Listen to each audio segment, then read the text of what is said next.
Grab yourself a cup and saddle up for this one, folks.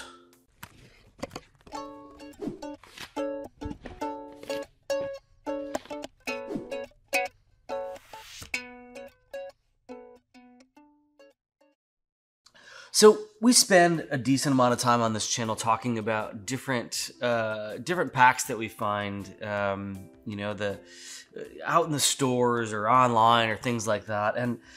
And while we spend a decent amount of time here at the studio working on these, we don't always talk about them here on the channel. And that is reusable packaging and packaging systems in general. And I know your mind's blown because you just think packaging is a box that you got from Amazon.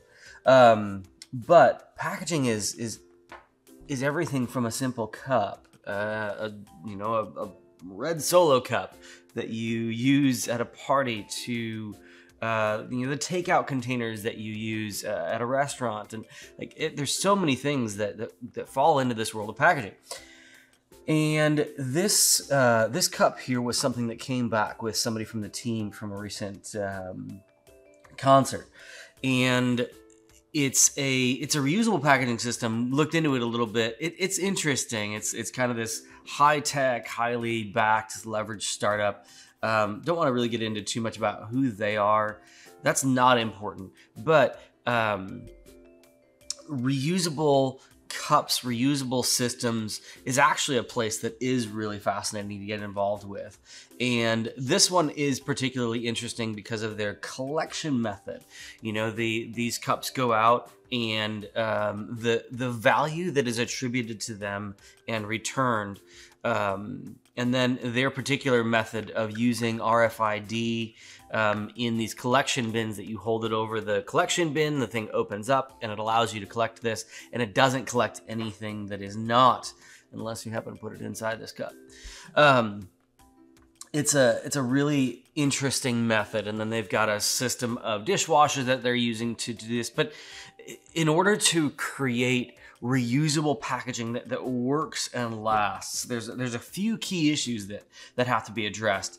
One of those is collection, and one of those is kind of damage and attrition, or loss is another way to say that.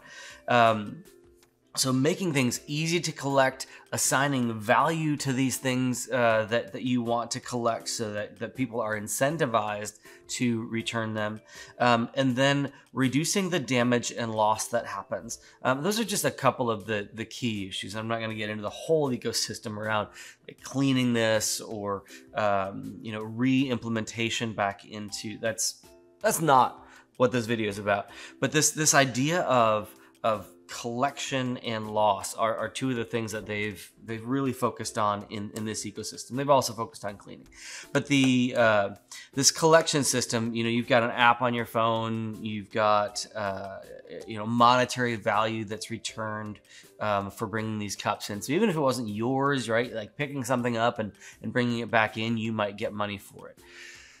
Think about the returnable, like the deposit system for cans and bottles in certain states, right?